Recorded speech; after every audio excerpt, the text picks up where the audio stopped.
Thank you for tuning in to Conversations with Dee. I have my special guest, Miss LaShonda Schofield, singer-songwriter. Thank you for tuning in, everybody.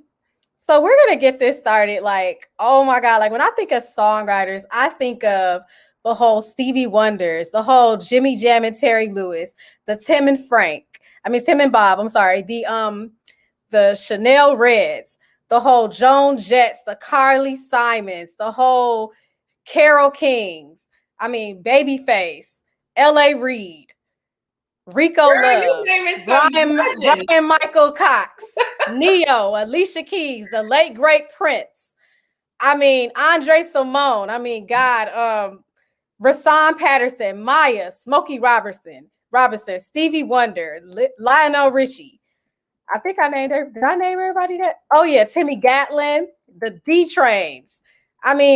All of these people that have paved the way for so many people. And I have a songwriter. Yay. So happy to have a songwriter. That's just so excellent. When you think of the whole composition, the musical composition of songwriting, how it takes place, it's very dynamic. It can go there because you're writing from the heart. You're looking at different arenas of your life, just different things that's transpired. And it allows you to like go real far and speak about things that you may have not wanted to speak about, but now you're going to speak about them. And so the question I have is, what led you to taking on the songwriting as an artist? Well, first of all, Conversations with Dee, thank you for having me. For those of you that are joining us, I am singer-songwriter LaShonda Schofield. And I've been writing songs since I was 11 years old. I recently joined your platform with Lisa, and I was writing songs during that time frame when she was out singing her songs that we've come to love. And it was just a natural progression for me. I've been singing since I was 3 years old. Mm-hmm. And so songwriting melodies would come, as a student and lover of music. I would just create these melodies and come up with what I would consider at the time catchy lyrics. But I've been writing since I was 11.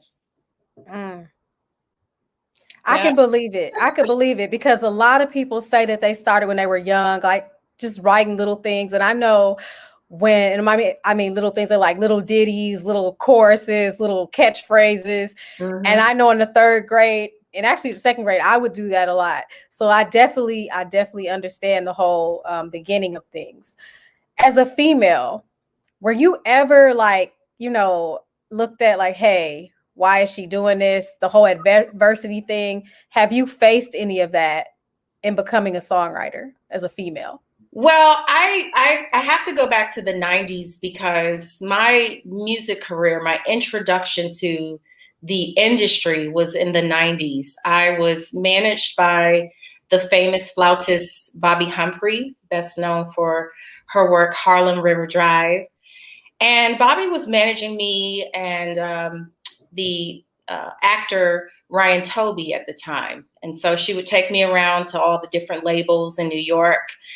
And she was at that time marketing me as both an artist and as a songwriter. That wasn't my season though. So being though she was managing Ryan Toby, I was writing for him. He was like my muse and my first intro to, writing for an artist. I didn't run into a lot of obstacles, like I said, because I was really I was being protected and at that time just really honing the craft of songwriting. That's great that you've never experienced it because oh my God, we all hear those horror stories wow. And for those who are not familiar with Ryan Toby, he was in the movie Sister Act too. Sister Act. And he was, the old Happy Days, that was him. And he was in the group City High. Yep. Yeah. So Caramel, that song. Yes. If y'all who don't know, he's still doing stuff in the industry, y'all. We have a pretty serious pen game. Yes. We haven't talked in a while, but I do credit him as being really my first muse in terms of writing for male artists, and just really a good brother. And he was the first person to immerse me with all of this music and different tracks from different producers. And I look at it as, during the time when people were jamming to like We Belong Together, Mariah Carey, and those late 90s hits, I was in the lab and I was just really being a student and taking the craft seriously and just studying all of the greats.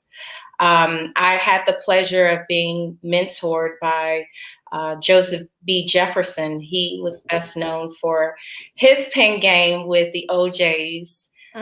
He wrote Brandy, It Takes a Fool to Learn That Love Don't Love Nobody, Body Love, so all those Philly, Gamble and Huff, timeless hits that we've come to know. And God had it so that our paths crossed, and he was my mentor. And so, during those years, I was really just being a sponge and taking it all in and, listening to everything he had to say, not always being an obedient student. He had to get on me a couple of times, but one of the things that he shared, Dee, that sticks with me, and he's passed on. Aww. But what stays with me is when he told me that my work reminded him of Linda Creed. And at the time, I didn't know who she was. I do now. But I looked up her work, and Linda's best known for The Greatest Love of All. And just to have that comparison, but he was just always just someone in my corner and someone who really believed in, my songwriting abilities. And speaking of songwriters, like Roberta Flack, can't forget her. Yeah. Oh my God. Oh my God. Like it's so interesting. So I actually met her. Really? Yes. I seen her and I waved. I was like, oh my God. Yeah. I didn't take a picture because like she was in a wheelchair, so I didn't want to take a picture of her in a wheelchair. I respect people's privacy. So I was just like, thank you, Roberta. And I waved at her and she smiled. I said, legend. Definitely. One of my inspirations too, and she's to be celebrated. Yes, she's phenomenal. And Donny Hathaway, oh my God, the late great Donny Hathaway. I love Donny's work because it's just so raw. Some of the like ballad songs that I've written over the years, I feel like I've tapped into, some of the grit that he would bring to a lot of his ballads. I'm like a hybrid of every artist I've ever respected and loved. I'm just a sponge of it all. You definitely you remind me like of Tidra Moses a little bit. Yeah. She's another songwriter and singer as well. And she been in the game for a minute. And she came up with Dip It Low by Christina Milian and won a Grammy for it. Wow. Yeah. Well, that's mine. Yeah. Yes. I really want to win some of those. Yes. And so this is just something, sharing the knowledge along the way. Did anyone share anything that was helpful for your songwriting? Oh, yeah. I mean, like I said, Joseph, definitely, I had a front row seat into the artistry and the mechanics behind songwriting. And I was also a student of YouTube University too, because there was just so much information out there. I would read a lot of songwriting books. But I found that those were they were just so technical in nature. There's a part of me that feels like that's not something that can really be taught. It's a feeling. It's taking in the environment around you. It's being able to be really a student of words, of imperfect rhymes, perfect rhymes, metaphors. And, but a lot of it comes from just really being an observer of things that are going on around you, listening to conversations, not just writing from your personal experiences, but writing from a place of what's going on around you, being the reporter. I had a friend of mine, an associate from Africa, during the time of the Lekki Toll massacre. And at the time I was, promoting Free to Love. And he reached out to me and he's like, LaShonda, oh my God, he's describing to me real time what was going on over there. And he would send me videos of, the officers, ransacking their cars and busting out the windows and just, it was just pandemonium over there. And he told me, he said, can you please write a song about what's going on over here? And I feel like, kind of channeling Nina Simone, it's very important for us to, as songwriters, tap into what is currently going on and be a reporter of the times. And so I, in that moment, maybe a few days later, started to write a song called Lekki Toll. And my collaborators and I were working on the music for that. So I'll be releasing that soon. But, just going back to your original question, just really just being a student. And it's a gift. It's a gift that I don't take lightly. I agree. Like it really is. Like there are certain things that you can teach, you can inspire in a certain way, but songwriting is something you either got it or you don't. I mean, I hate to be real, but hey, it is what it is. Like literally, I mean, when I look at people like Jill Scott, Erykah Badu, I mean, all of them amazing songwriters. I love them too. I mean, they both wrote for each other. And a lot of people didn't know that. Like when I was watching Versus, I was like, I knew that song was by, I definitely knew that was Jill Scott writing that for Erykah Badu. And they're so dope. Like they're amazing, both amazing, beautiful souls. And so one thing that I always tell people is songwriting. You get to talk about all kinds of things. You get to write songs for other people. Yes. There are some times when you write a song, you're like, you know what? This is for so-and-so. This song is for so-and-so. I've heard like other people say that, like Neo. I know when he was writing for Beyonce. So are there any times when you come across a song and you're like, you know what? This would definitely be a banger, but not for me. Yeah. It's going to be a banger for somebody else. And I see somebody singing this. It's funny you should ask me that question. That's a great question. Thank you. Because last night I was writing a song. It's going to be called Epitome of Love. As I was writing it, I could hear Adele. And I was like, hey, I'll prep it, for a release of mine. But Adele, if you're listening or your people are listening, I have a song for you. I love Adele. But as I was singing, because when I write, I sing as I'm writing because I want to be able to, in my mind, visualize a voice. Do I hear my voice or do I hear someone else's? And I clearly heard Adele's voice. So that gave me chills. That's awesome. We're gonna claim that for you. Thank you. That's literally how it starts, though. You're welcome. That's literally how it starts. A lot of people don't know that. You'll be sitting in your bedroom and you'll hear something in your head. You could be in the kitchen. And for me, it's like, okay, you go back and you're like, let me get my voice recorder or something. And you start recording things. You start putting down stuff.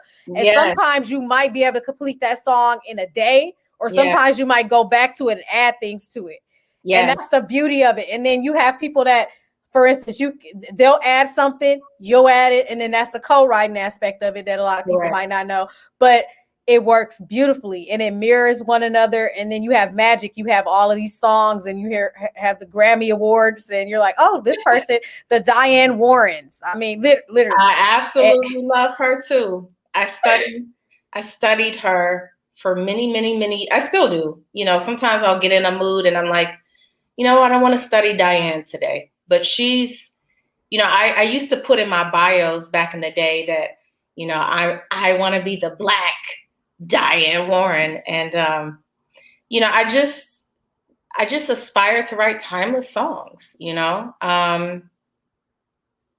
but that's, for the public to decide at their time. That's awesome. Like literally, I mean, like songwriting is so beautiful to me. To me, you get to go in and say those things. Like I said, you really do. And people really don't understand. It's an art. It It's really an is. art. Yeah. And you learn, and you like in English, a lot of like literary forms. I took that when I was in high school, 10th grade. Shout out to Miss Carpenter. And I hated that class at first. I'm like, this class is so stupid. And I was like, now I look at it, I'm like, thank God I took that When am class. I ever going to use this? Yeah. And I'm like, wow, because honestly, it helps me a lot. The soliloquies, the rhetorical elements. I mean, it's just like, wow, the analogies and yes. And you have a lot of that in your songs. Like the one song that you have, like, and we talked about it offline and whatnot. And wash my hair. Watch that man. Watch that man. Watch that man. Look. I know somebody was like, watch that man. Wash him in the tub. I said, no, sugar. No, not in the tub. And that's true, because us women, we get our hair done or did, and that sits with us, that resonates with us. So that was a perfect way to celebrate our beauty and also send that man where he needs to go. So yeah. So how did that happen? Tell me about that. How did that song come into place? It's autobiographical. I went through a challenging time. I had asked God to release me from it. And, like most women, I went through a season where, I was being a little hard-headed. God had told me that relationship was over. And, I was the type of person, I was like, okay, it's not over, God, until you clunk me over the head with a brick. And I remember one night, I had asked God to reveal to me that this person was, not being faithful. And I said, God, if you show me tonight, I will leave it alone. I will permanently leave it alone, but I need you to show me. So there were one of two places that this person could have been. And God took me to where he was. He said, no, he ain't over there. He over there. I drove into the place. I saw the car. And God was like, okay, see, I showed you the car. You done? But I took it a step further, and I went to try to confront the situation, to really bring a finality to it. And that was really the beginning stages of crafting the song. Is, that was my diary. That was my way of letting go. So. Wow. I mean, literally, and we all go through that, so we can relate with that song. And when I was listening to it, I was like, "Ooh, yes." Like I thought about the person. I was like, "Ooh." Yeah, I get asked about that song a lot. It's it just made sense to release that one first, because I wanted to be an inspiration for women who are struggling with the decision to let go of things that aren't serving them, things that, or people or things. It doesn't have to be a man or a woman, if you're in a relationship with a woman, it's just really a metaphor for letting go of toxic energy, the things that aren't healthy, the things that aren't serving you, so that you can get on to the business that you're supposed to be doing. Amen. And live the purposeful life that was intended for you. Yes, most definitely. Yeah. And so when I think about the writing process itself, it is so broad and elaborate. What concepts do you like to use in your process as a writer? I get asked that a lot. I really don't have a regimented way of approaching it. Like, Epitome of Love was in the kitchen, sweeping the floor. It really was just divine intervention and God channeling melodies and songs and concepts to me. But I really just, I'm open. So when I say that, I can be very structured in the process, or I could literally just be humming something in the car, free to love. Am I saying that right? No, my new song that's coming out, that was a result of just driving in the car, going somewhere. So it just depends. I take it in however it comes. I could be watching a movie. I could be looking at something in a magazine, or I could be talking to a friend. I got a catchy line, just having a conversation with a friend because she said something really funny. And I took what she said and flipped it to make it a lyric, Mm-hmm. So it's being an observer, Yes, Yeah. I agree. So I follow you on Instagram, of course. You have received recognition, and I know this from a fave, and I know he's a fave of yours too, a fave of mine as well. Mr. Jimmy Jam, songwriter, producer, follows and likes all of your posts. Like when you do the reels, a lot of the ones from I think you did one for, I know, Alexander O'Neal. Yeah. And I think you did, I know you did one from George Michael, I think, or Wham, one of them. Yeah. And that is so dope. Fan. What do you think about that? How does that make you feel?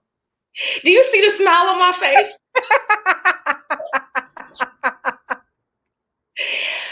I'm humbled by it. And I'm still smiling. It's almost like he's right here. I'm humbled by it. Like, who wouldn't be humbled by that? Yes. It's really an honor. It's an honor. Yes. Because I've been a student of their work, for many, many years. Yes. And to me, I look at it, it's fuel to keep progressing, to keep moving forward, to, really just do it, at the highest level possible. And I get giddy, it's exciting. It's like, it feels like a dream, They are legends in music, and I don't take it lightly. I'll say that. I mean, that's awesome. That really is I get it. Like, definitely the humility, that is always a good thing. Everybody says, like, always stay humble, and definitely. So it is always important to make sure your stuff is official as writers and getting the bag, as we say. Was it challenging dealing with the ins and outs with publishing, as far as like the different publishing areas like CSAC, BMI, and ASCAP? I haven't had any challenges. For me, it's just really about making sure that everything is registered properly. And, I try to be very intentional about the people that I collaborate with. So, making sure that everyone has their things secured as well is important. But I haven't had any issues. I'm also a label owner, so I'm responsible for the manufacturing process from cradle to grave, not literally grave, but just the process from beginning to end. So just making sure your business is right and tight. That's awesome. So tell us about your label. You mentioned that you own your label, so that's awesome. I started 309 Music Group because I wanted to, one, feature other artists as well as myself. So we're in the infancy stages of finding and developing artists that we can put out. I want to have a gospel leg of my label as well, because, without the Lord, I wouldn't be able to do what Amen. So I have someone in mind that I'd like to premiere very soon. So yeah, just, we also, license our work for stage plays and for independent films. So just really just creating a space for creativity, not just my own, but for others. That's awesome. Like that's good that a lot of people, you have that dream and then they go on and they help other people too. That's the beauty of it. That's how we grow as people, That's and right. that's how we remain so humble and blessed and so, grounded, because we know that it's more than about ourselves, it's about everybody and passing on the knowledge and paying it forward. So that's awesome. Amen. Amen. Amen. So when I think of songs like being written, we know that the Stevies, like all of his catalog is phenomenal. He has a song for everything. I don't know Everything. not one person that doesn't like a Stevie song. And I mean, Stevie, he conveys that emotion. And when I think of Lionel Richie, same thing. Yeah. Like, what song would would you say depicts your life? Like an album. If you had to come up with an album or a An album of song, someone else's work or mine? yeah, of someone else's work. Someone else's work that depicts my life. Wow, you got some good questions going on here. Thank you. Um, Thank you. hmm. That's a toughie because it's just there's so much stuff out there.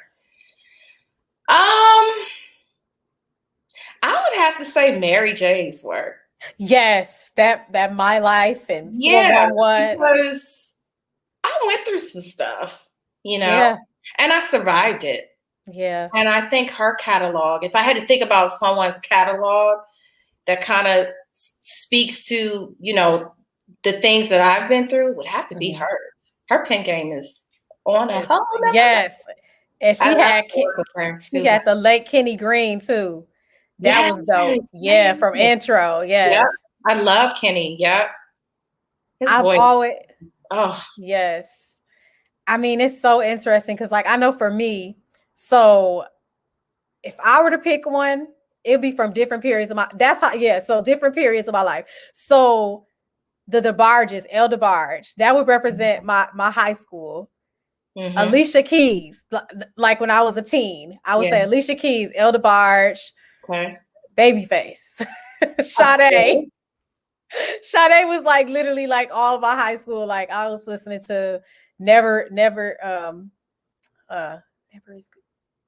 Never as good as the first time. Never as good as the first time. And then pretty much Diamond Life. I mean, oh my God. Yeah.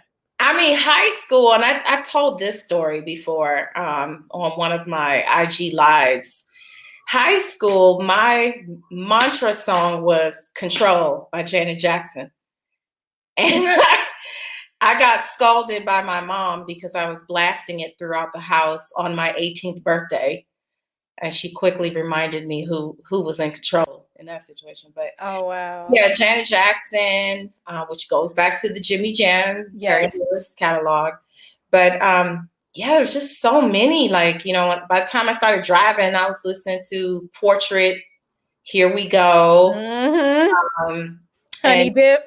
Honey Dip, yeah, and Diggable Planets, Yes. and Riff. I was listening Yes. to Riff, and yeah, that's just so. I mean, I could take every decade and give you different artists, but it's just so many artists, so many songs. Yes. It is. I mean, it's literally a lot. When you think of your top artists of all time, your males and females, I ask everybody this question because I want to know like who do you listen to and what motivates you, and who would you think of as like your top female and your top males of all time? It could be for any reason, like the vocals, the style, the swag. It doesn't matter what you think. That's what I always ask people. Like, and then I always throw people in like, yeah, that person. So yeah. I would say top female vocalist from a technicality vocal perspective, Whitney Houston, hands down. Yes, yes. I mean, that's The voice. a nobody. Yes. Yeah. And really anything she's ever put out. I remember listening to How Will I Know and just really being captivated by the video and, You Give Good Love, the Bodyguard soundtrack, the Wait and Exhale soundtrack, and really just anything she's ever put out. So hands down, Whitney Houston, from a female perspective. A male perspective, definitely Stevie, because his catalog is just so deep and it's so rich. But I've said this before, but I'm a really big George Michael fan. And yes, just from the, I'm a fan of his artistry, but I'm really a fan of his songwriting capability. Mm-hmm. I would study him a lot. So I feel like you can hear some of his work in my work. But yeah, there's just so many artists, girl. You can name. Hey, I'm just here, like, yeah. I guess some other ones would be definitely Donny Hathaway. Again, because of the raw emotion behind a lot of his songs. I was also a big fan of Glenn Jones. Yeah, and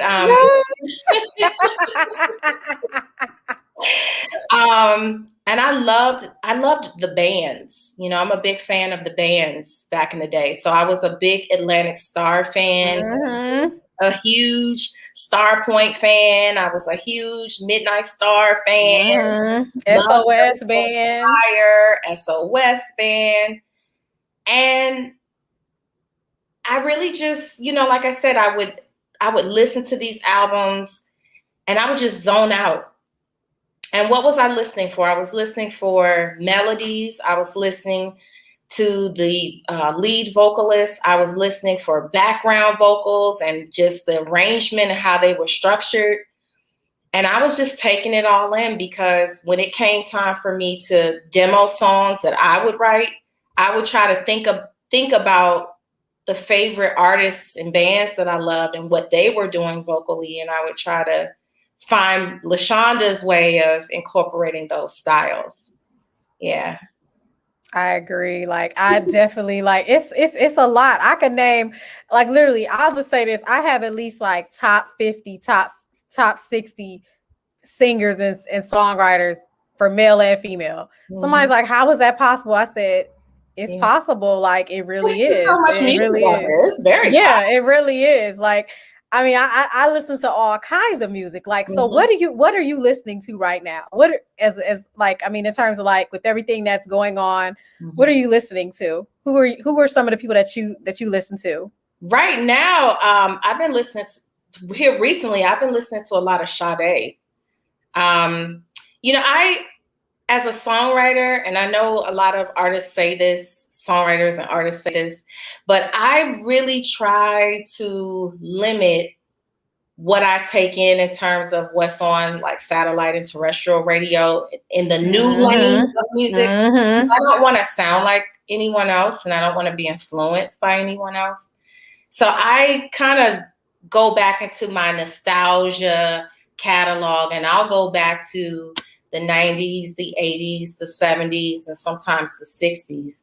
And I'll just listen to a lot of different. But right now, I've been zoning out on Diamond Life and Prince's Diamonds and Pearls. What else?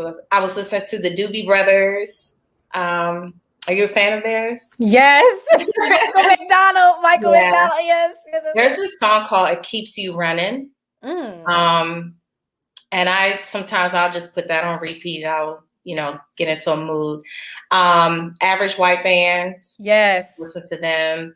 Love of your own. Yeah. Pick Up the Pieces. Yeah. What else do I have in my playlist? I'll listen to, then I'll go morph into the 80s, I was listening to Human League. Yes. Yeah, I was listening to some of their work. I was going to do a reel today of Don't You Want Me, Baby? But I didn't do it because I got distracted doing something else. But yeah, I love it all. I love it all. Yes, and that's how it normally is. As songwriters, you are always all over the place, and that's not a bad thing. That's a good thing. It's just that you're putting your ideas out there, your creativity, and you're being productive. And I know for me, like I've been listening to Christopher Cross a lot. Oh And yes, I love him. And then I like yeah. Kenny Loggins, another phenomenal, two Yeah, phenomenal songwriters. Kenny And you know, Loggins, yeah. I mean, literally. And of course, I listen to Michael McDonald, James, the late great James Ingram. Yes. Yes, yes. And I mean, I listen to like a lot of stuff, and then I go back and I was listening to what's It's Over Now by the late great Luther Vandross. Oh yeah. Oh yeah. That was my mom's favorite artist. My mom loved him. Yeah. Boy, yes. I'm gonna tell you, she would crank that. Well, it was cassettes back then. Yes. She popped that cassette in, and that was when you could just pop a cassette in. Yes. And let it run. Yes. Let it run. You didn't have to skip any songs or anything. Yes, skip no songs. Yes. Yeah. And I talked about that too a lot with people saying like there are people like Sade, Patti LaBelle, Anita Baker, Shaka Khan, Tina Marie, Stevie, Lionel Richie, Janet. There are people, a lot of them who you can just play their song straight without a skip. And like with the artistry, putting the songs on there, how do you decide like, okay, what song am I going to put on this one, on this record? Am I going to reserve this for somebody else? Or no, I don't know if that's going to go or not. I'll put that in the back on pause. How do you determine that? I'm in this season right now because I'm having to choose the songs for my first EP. And so I think it's simple. I think you definitely don't want to have songs that have the same subject type. You know, there needs to be some variety there. I try to stay away from songs that have similar titles. So if I have a similar title, then that means that that's not for this project. It's for another project. So I'm already like 3 EPs ahead. That's good. And it's been really tough trying to decide, you know, and I feel like I'm still deciding a little bit. But just, you know, you want to make sure that as a listener, the same way we're just saying how you could just pop it in and let it go, I have to take off my executive hat and put on my listener hat and ask and pose the question, would I listen to this in this format and not skip a song? Like, would I just let it go? And if the answer is yes, then I think that's the direction you need to go in. Simple. I definitely I agree. Like there are some songs that literally I'm just like, ooh, this could be for something else. This could be something else. And then also I look at different songs on albums and I'm like, it's too many features on this song. It's like, can the person actually carry themselves as an artist? When it's too many features, it's kind of like, okay. And sometimes there have been people that had features and their album still did not. So, I mean, what do you think that plays a big role, or does it depend? It may depend on what type of artist you are. If you're the type of artist where your methodology is to have features and people have come to know that that's what you're doing, then I think that's okay. But if you're marketing yourself as a solo artist, then maybe a couple may be okay. But, you know, you don't want to inundate the project with features. I agree with your sentiment. On my project, I have MIG. So they're a Namibian rap group. And they're featured on Free to Love. But in terms of features, and then I have a song that's coming out called No Grown Boys Allowed. That's also going to be featured on the EP, but released as a single. And I have an intro to that song that's being delivered by a life coach. Her name is Telsha Edinburgh. So those are the 2 features that I'll have on this project. But yeah, I mean, you don't want to overdo it, but I think it spices it up and makes it a little fun. Yeah. And then also, I agree. Like, it depends on what kind of album you're going for, because if you do covers or something, you might want that. And a lot of people, they're like, oh, I don't want to do covers. I said, covers aren't bad. I think, to me, it's good to see those covers and those remakes, because it shows people how the love, the passion for how you feel And I mean the fact, and not on how you feel, but how you feel about them as an artist. Like, this artist has inspired me. So I guess for me, like, if there were any covers, any remakes that you would do, who would it be? Girl, it would definitely have to be something from Atlantic Star's catalog, because my voice is, I feel like my voice is similar to Sharon Bryant and Barbara Weathers. Yep. So definitely something from their catalog. Circles. When Love Calls. Yeah, something from that vein. Yeah. I'm not opposed to covers. I think maybe for the second EP, I may do a cover, but that, and anything from Jimmy Jam and Terry Lewis, if I can get that cleared. No, but not overall. Like, who? Like, overall, if someone's asked you, like, which songs that you would cover, just in general. Let's see. I was trying to think, maybe something from, because I could see some things for you. That's why I'm saying that. Like, who do you see for me? I'm just going. Okay. Funny how time flies. Oh, Janet Jackson. Yeah. That song right there. Yeah. I can see that. Or either Silver Shadows. Yep. Yeah. I've actually performed that, in other settings. I can see that one. I just kind of, I think about just like the different things that my voice, like the similarities of Sherelle, other artists. Sherelle would be a good one. Gosh, there's so many. You know who I like? Miami Sound Machine. Yes. I was gonna say the rhythm. The rhythm is gonna get you. Either that or I'm a sucker for the ballads, child. Or When Words Get in the Way. When Words Get in the Way. Yeah. I could see me doing that. Yeah. Cause I love it, and I love, Lisa stuff. Yes. When we did her tribute show. Let me tell you something, girl. I was happier than a pig in the mud, child. I felt like it was an out of body experience. Like, I had to go back and look at it and ask myself, did this really happen? Yes, this really happened. You really did that.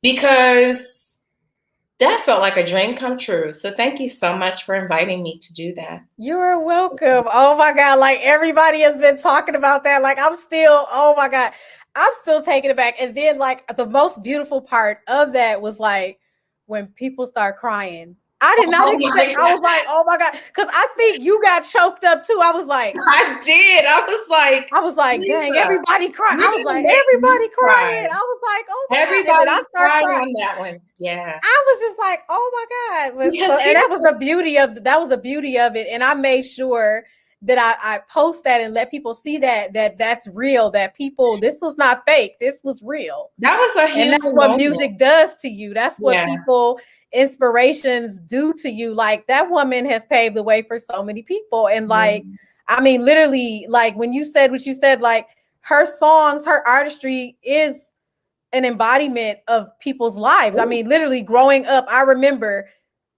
I wonder if I could take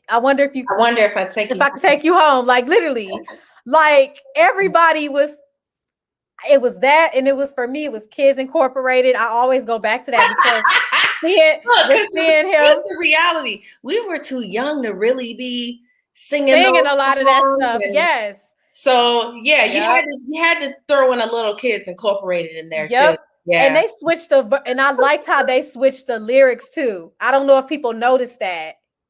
Like when they did Dress You Up. Because it was like, Disney. Yep. They were like adult themed lyrics. They were switching up. Yep. Yeah. I remember being in Miss Pillow was my 6th grade course teacher. Okay. And she used to have us sing like all the top Billboard songs. So we were in chorus singing Careless Whisper and like yes. And I remember this day very vividly. She used to play the radio in class, and Sade's Sweetest Taboo came on the radio. Wow. And everybody was like, ah, dun, dun, dun, dun, dun, and we're kids. And we're in class singing Sweetest Taboo. And she's like, oh, geez, I better turn that off. But you know what, though? As a kid, you can get away with singing it because, and it's so beautiful when the children are singing it, to be honest. If people are like, oh my God, they shouldn't be singing that.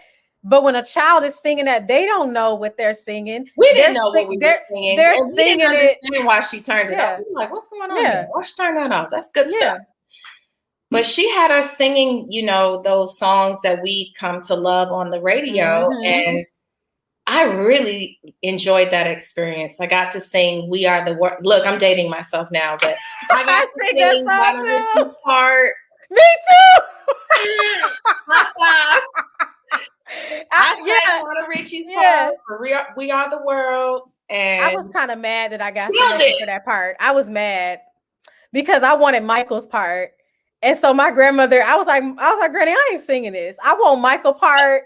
And she was just like, no, you gonna sing that song. You gonna be okay. And she was like, but between me and you really should have did the whole thing.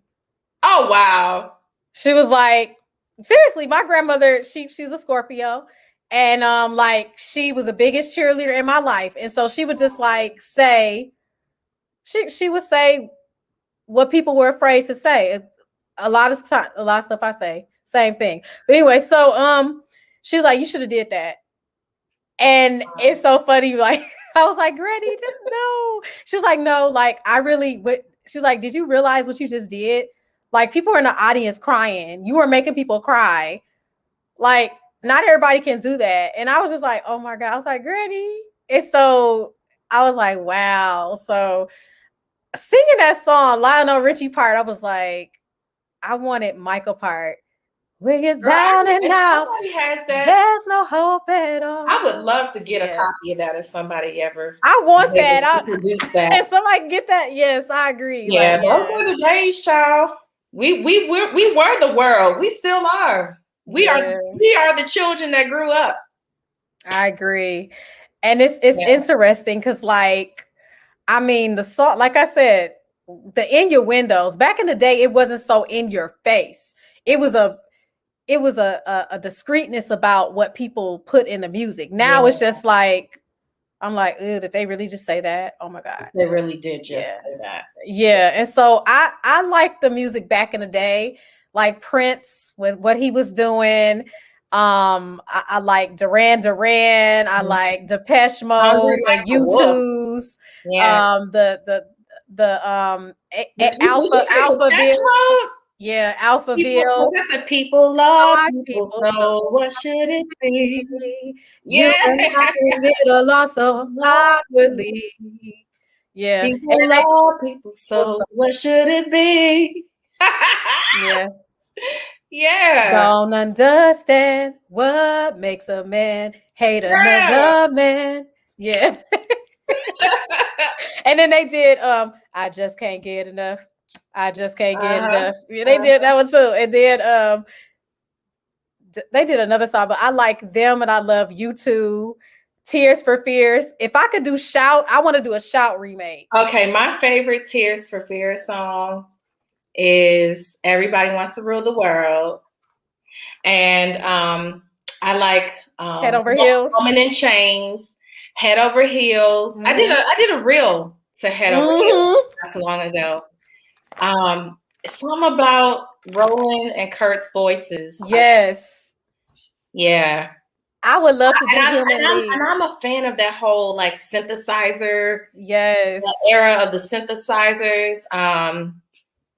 Yeah. I'm Only Human. I would do that one too.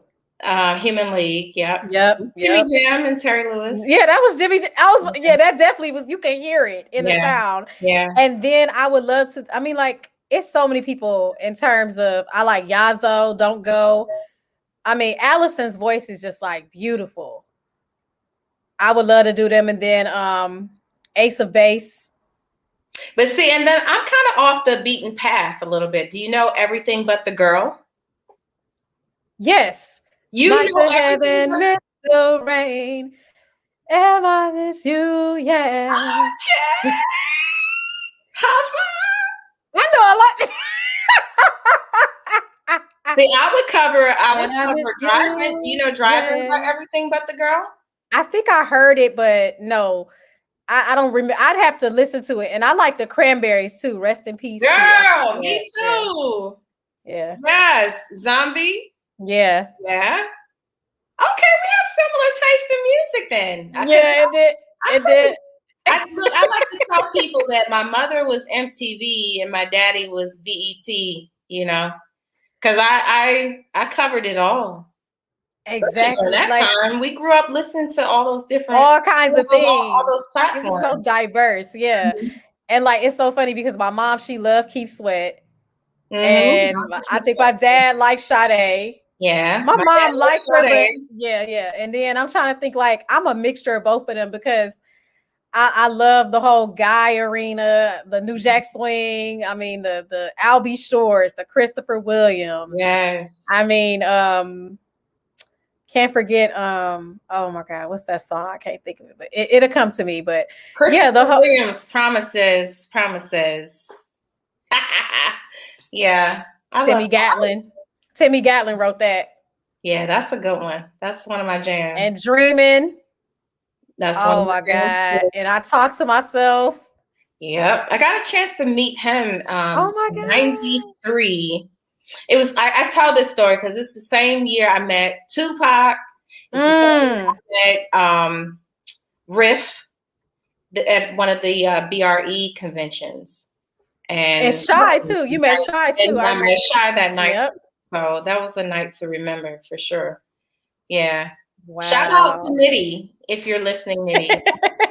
I've been a fan of Nitty's work for a while too. I used to the radio station that would play their songs, they would sometimes play them a cappella style. I would I'm dating myself again. I would put my cassette tape and I would push record and record the segment of the radio just so I could hear Nitty and the group sing a cappella. Because I was a student, so I was listening for harmonies and vocal arrangements and stuff. Yeah. Wow. That's amazing. And I just thought of another Mad World by Tears for Fears. Of course. I would do that, yeah. And also Nirvana. I would I would love to do that song, Teen Spirit. Yeah. Yeah. And then No Doubt.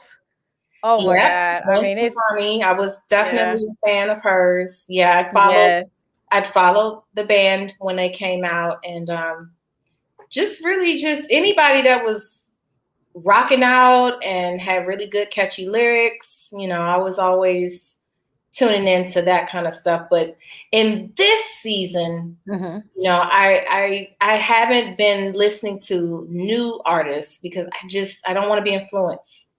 I agree. A bubble, you know. I agree because a lot of people, everybody sound the same now. Yeah. It's like, who's this and who y'all sound the same. Okay, so I would like to show everybody. I have to do it. What? So I had LaShonda on doing a tribute for Lisa. So for those who did not watch it, I'm going to didn't see it. I have to so everybody can see. This is gonna be beautiful. Hold on one second. Give me 1 second. Where are you at? Hold on 1 second. Trying to find it. Oh, okay, here we go. There we are. Okay, everybody. So here's the part right here. Can you hear it? Can you hear it? I can't hear it, but maybe they can. Can you hear it? Your love. I hear it now. Hey. Ooh. Hey. Ooh. Take me home Baby, I know you're wondering why I won't go over to your place. 'Cause I'm not too sure about how you feel, so I'd rather go at my own pace. And I know when you know that if we get together, emotions will go to work. And I may do something I might regret the next day and end up high. Oh, I don't know. The way that I feel, I'm so afraid of a one-night deal. I wonder if I take you home, will you still be in love, baby? Because I need you tonight.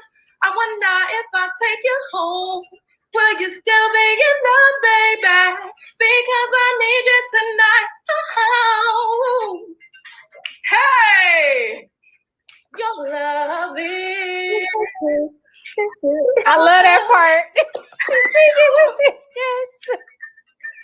Baby, you've been expressing to me just how much you want to make love. I want it just as much as you do, but will you still keep in touch? And you say I'm teasing, I ought to have a reason. Don't let your feelings fade. And you will have me sooner than you know where. If you would only wait. Oh, I don't know. I just don't Say that I feel. Hey!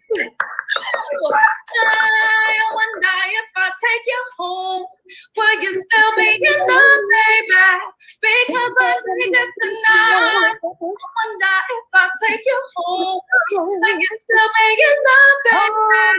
Because I need you tonight. Yeah. Wow. I love you. Oh my God, that was so good. Yes. Wonderful. Y'all did a wonderful job. Thank you so much. Oh my God. Thank you, ladies. You are so amazing. And I'm sorry that I'm crying. No, you don't have to be sorry. This is what this is about. People deserve to get their roses while they are still here. And this is why I decided to do this, because I didn't see so many people pass that I respect, and they did not get the respect that they deserve. And like, this is why I do this, because I really love the music, and I love paying respect to people that brought so much joy to my. She gonna make me cry. That brought a lot of joy to my heart growing up.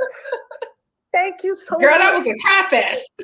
Because Wow. people expected the music to stop. So Dee, bless you for having this platform so that we can showcase keep the music alive. Thank you so much. And Lisa, I stand on your shoulders. No, I feel like, because I promise you, every female voice that resonated with me, that I felt like spoke to my spirit, I would practice. You don't know this because you were out on the road doing your thing, but I would be at home in my mirror with my brush, and I would just practice your songs. And I do remember that those songs came out in the summer, because I was young and it was summertime, and I would go to the pool with my friends, and then I'd come home and I'd practice your songs. Thank you. I love it.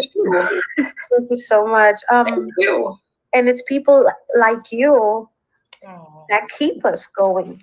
Yeah. Me, I can speak for myself. It's because of you that I continue to do what I do, because I love it so much, and I want to get that reaction from you. You know, I want you to love it as much as I do, because it's all me. So thank you, ladies, so much. You're so welcome. What an honor.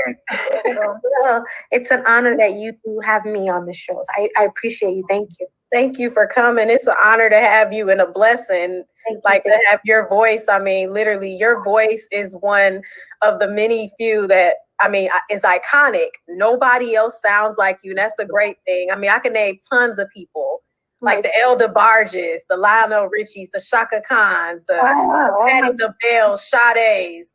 I mean, literally, the late Natalie Cole. I mean, literally. Those voices. And they're and the thing about it is that there's so much talent out there today. That's why I want everything to come from the hungry kids that are out there who have that talent. You ladies have such talent. It's bless you. Such talent. Please continue to pursue what you're doing because it will happen. Trust and believe, and always follow you. Believe in yourself and do it. I'm speaking from experience. I continue to do what I do because I love it so much. So have that love for it. Continue to do it. Y'all are awesome. Y'all are back. Thank you. Thank you. I will never forget.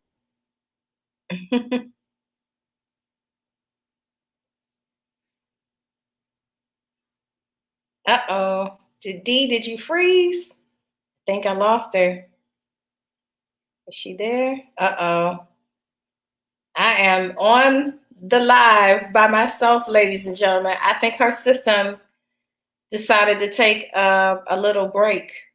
But while we're waiting for Dee to come back, I can tell you that I am going to be releasing a new single titled No Grown Boys Allowed. Sorry. Are you there? Coming out March 19th. Why? I lost you for a second, but that's okay because I took this opportunity to plug. Can you hear me? Single. I can hear you. Okay, cool. Thank you. So, has everybody watched? Look, we keep that it going. Everybody to see that. No, girl. I took it as an opportunity to plug No Grown Boys Allowed. No Grown Boys Allowed will be distributed worldwide March 19th, 2021. Thank you. So now I'm going to play a little bit of your song, Free to Love. I'll play a snippet because you know how they do on Instagram. I know all these places, and I got permission to do it, y'all. I always get permission to do this, so I give you my permission. Yes, I get permission from everybody, and so we're gonna play it right now. Yay! I'm gonna play. Let's see. Let's get into it. Digo quad.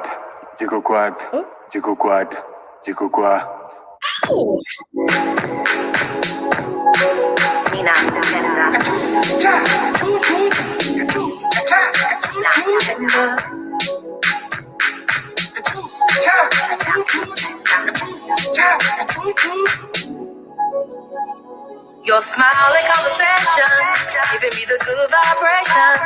Your heart got my attention. Nothing but your rules and no caution. Took the time to listen, taking it slow, cause when I'm racing, you say you want to be different, we gon' show them how it's done.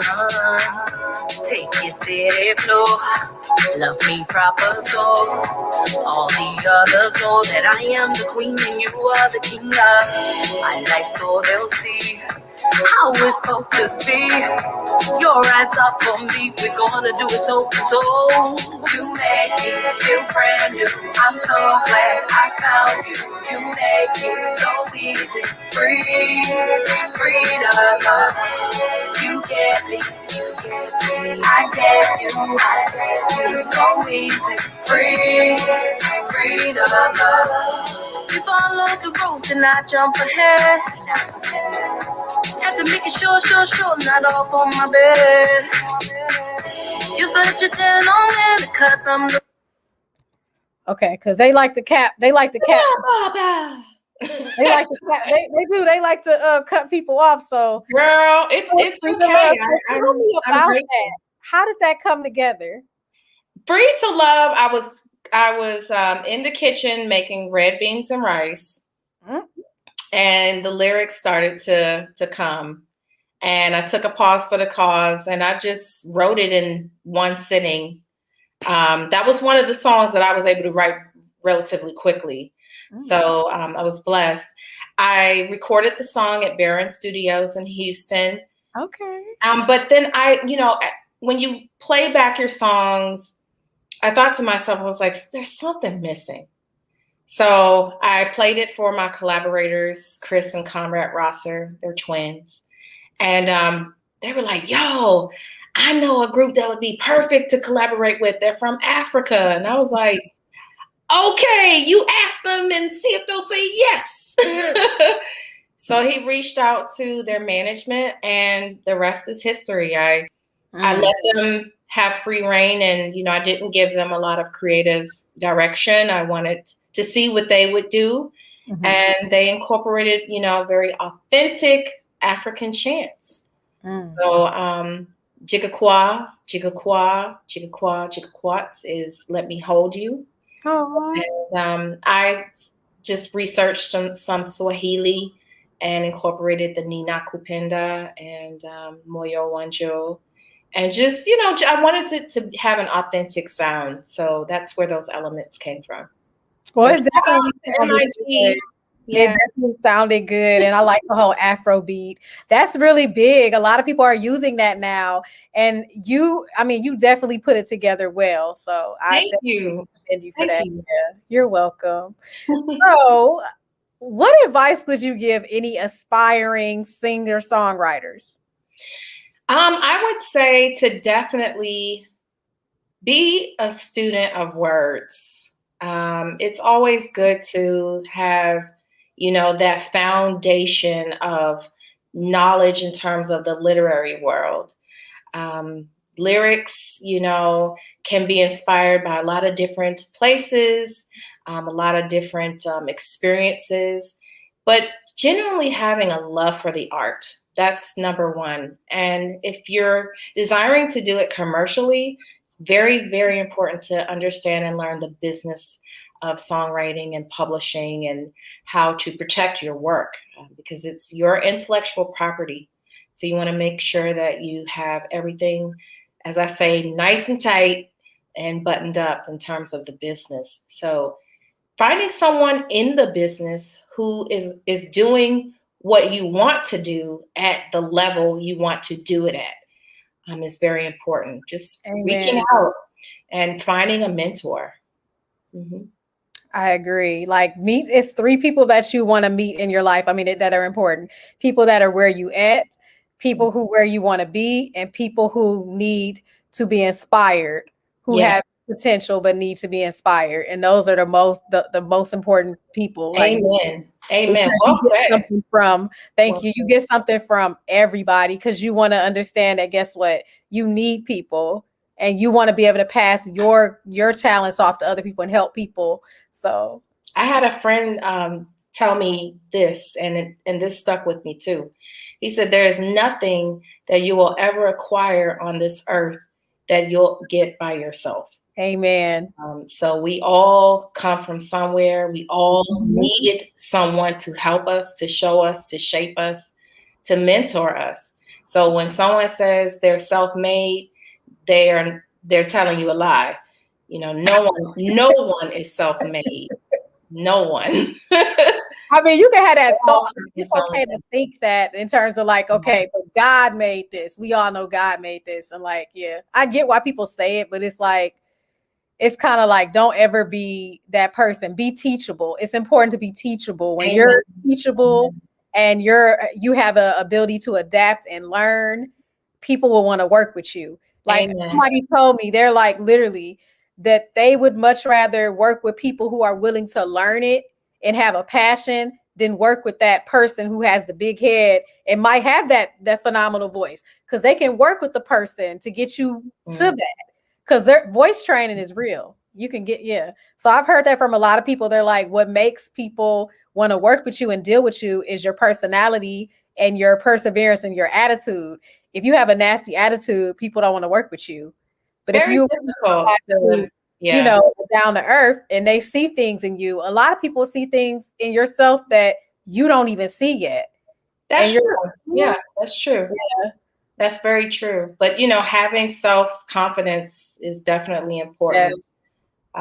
But stay humble and kind, and I think that'll get you far. Amen. I'm learning there's stages to what people deem success. Mm-hmm. For me, the barometer is, am I doing something different that I didn't do last year? And if I'm doing something different this year that I didn't do before, then that's demonstrative growth. But I have in my mind what the pinnacle is, what I feel like the pinnacle is. I'm not there yet. Mm-hmm. But I'm enjoying the journey. And I'm just so grateful that God has allowed me to see and experience this season of life. I'm so grateful. Yeah. Amen. And it's interesting because people don't think like, there's always a silver lining. I always tell people like, even if that bad thing happens to you, there's a silver lining that comes out that's going to be beautiful. And that's going to be your blessing. And that's going to be your reason why it was all possible, why God allowed it to happen. There are reasons. There's times in my life when I'm like, why is this happening, God? I did everything right, I thought. And then I changed my mindset and I'm like, you know what? Because I was too comfortable. And when we get too comfortable and too complacent, God is like, you know what? You're messing with your growth. And I don't want you to stay there. I want you to go on. And I have something for you to be purposeful. So, well, nothing that you'll go through is wasted. Yeah. So our what we deem our negative experiences, they're meant to be used to inspire, to heal, You froze. to help and grow other people, I had the privilege of serving as a moderator host for a love and relationship show called Love, Life, and Homework on Power Music Radio. Your screen keeps freezing. Uh-oh, did I freeze? Your screen keeps freezing. Oh, no. Yeah, I don't know why it's doing that. I'm going to go out and go back in.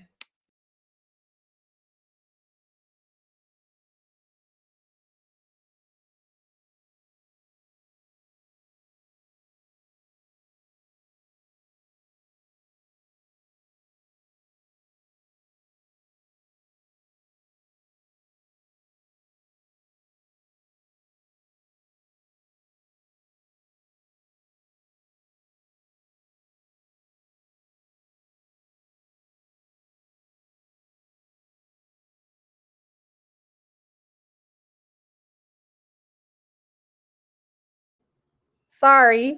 Am I back? It's the wrong thing because I have two of me. It's two of me showing. I'm like, why is that? Can you see me now? I can see you. Sorry about that. Oh my God. Okay, there we go. It's weird. Every time you start talking about, and this has happened like two or three times. The devil is a lie, though. The devil is yeah. Because I'm talking about something that he doesn't want me to say. I'm going to say it again. It's the algorithm too. Like they don't like people to talk about positive stuff. You think that's what that is? I think that's a part of it because this has happened 3 or 4 times. I've been on with somebody with different people. And every time we start talking about enlightening stuff and helping the masses, they don't like that. Love, Life, and Homework. I am the host of Love, Life, and Homework. And Power Music Radio is the platform. We go live on Tuesday nights at 8 o'clock. And right now we're working on an installment. We're in the 3rd episode of this installment on narcissism in relationships. A very, very serious and important subject to tackle. And really, it's about just healing people who have been in narcissistic relationships. And if you are the culprit, it's an awareness for those individuals as well. So that's what I'm doing. And I say that because I didn't realize that would be the season that God will put me in. Mm-hmm. But really, it's about when you're presented with opportunities, are you going to freeze? Or are you going to say yes and walk in that season? So I was on IG Live with a friend and we're having like this 2-hour IG Live conversation about this topic. And the one of the executives from the station reached out to me and said, I think you'd make a great host. Want to do it? And I was like, you know what? Without hesitation, I said, yes, I'll do it. Normally, I would have been like, let me think about that. But I said yes, So that's what I'm doing. And we're going to tackle, various topics. So it's not just this, but anything that will help to heal and serve as a catalyst for bringing awareness to unhealthy love patterns. Mm-hmm. That's really the goal. Well, that's awesome. So where can we find you at? You can find me on, well, let's see. I have several platforms. I have a website, LaShondaSchofield.com, and all of my music is featured on that site. Anything, everything about me is on that site. I'm on Instagram, LaShonda Schofield. I'm on Facebook, LaShonda Schofield, LaShonda Dat Girl Schofield. And I'm also on Twitter, and that's Dat Girl. Hold on. I left that out. No, I'm saying myself. Yeah.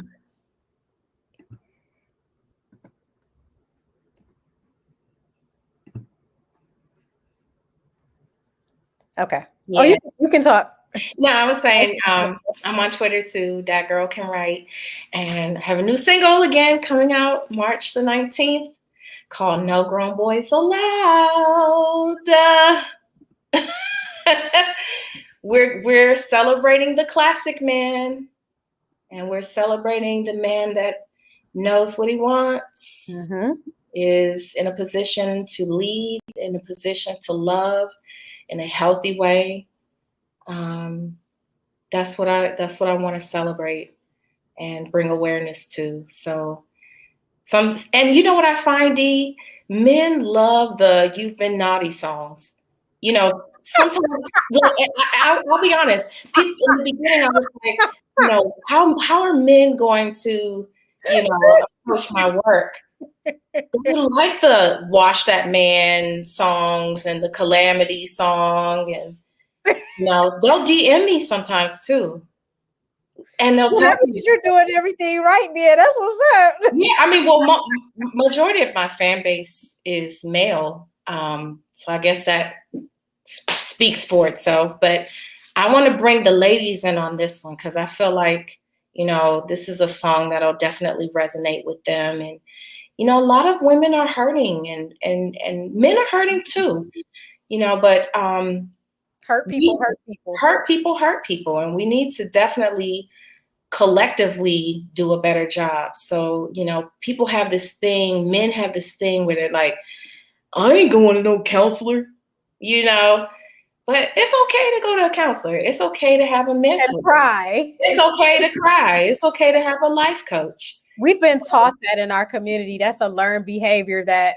we have to unlearn. Not everybody, but some individuals where people have been taught that when we cry, that's a sign of weakness. That's not a sign of weakness. That's a sign of showing that you are okay and you're still and that you're coping. Holding it in is a problem. Holding it in is a problem. And then it can be a deadly thing.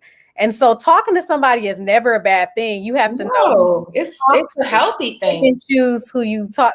You can't vent to everybody. Everybody don't care about you, unfortunately. There's some people that do not care. So you have to go to the right person. It sometimes takes 2 or 3 people to find a therapist and help people. Swallow your pride. Yeah, relationship counselors. I mean, we have to, in order for us to have what I consider, emotionally healthy relationships, we both have to do our part. The girls have to do their part too. So it's not just on the guys, Yes. Has to be every relationship, you should be able to self-evaluate your part and how you showed up in it.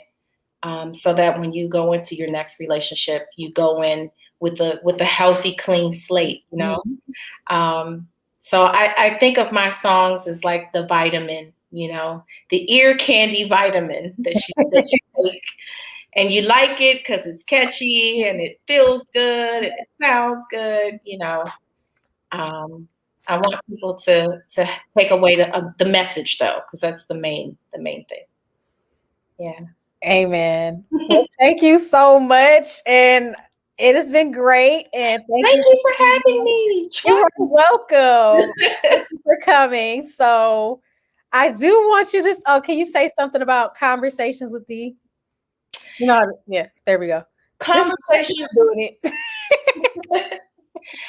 Hello, my name is LaShonda Schofield. I'm a singer-songwriter, and it has been a pleasure, an absolute delight to be on with Conversations with Dee. Conversations with Dee is a platform that celebrates indie artists as well as major artists who have been out during the 80s, 90s, 2000s. And I just love the fact that she provides a platform that gives them their flowers. Thank you so much. Oh my God. And not to mention, most importantly, I forgot to mention, she has a great personality. She's a great person. Yeah. You are. And that's I appreciate that. You know? Yeah. Very, very personable person. Thank you. Very knowledgeable person. Thank you. I put you and JR and Chastity in this. You guys have this special platform that I place you on because you're like the encyclopedias of music. Aww. Yeah, you each have your own volume that you specialize in, and it's just amazing just to listen to you just spew out all of this music history. You know, it's like I think I know stuff, but y'all know stuff on a totally different level. And hence why you have the platform that you do. And it just makes sense, and you're a blessing. Thank you. Thank you. You're welcome. Well, happy Sunday, everybody. And thank you so much. Make sure you follow LaShonda. Make sure you go stream her music and check that out. And stay tuned to what she has next. And join me on Monday. Tomorrow, I have Mr. LAW, who has worked with George Clinton, the late, great Amy Winehouse. So tune in tomorrow and have a great Sunday evening. I was going to say Monday. I mean, morning. Oh, Lord. Thank you so much. Bye. Bye. Talk to you later. Bye. Thank you, everybody, for tuning in to Conversations with Dee. And you have a great evening and join us tomorrow. And also, I'll be saying some surprises on tomorrow, hopefully, maybe. Who knows? Anyway, for future guests or whatnot. So, y'all are probably like, why she got so obviously every time I have on something, it's a tribute or paying tribute to somebody. So if you know anything about Stevie Nicks, she's a songwriter. So I got my whole little thing going on. So anyway. So thank you. Have a great evening. Bye.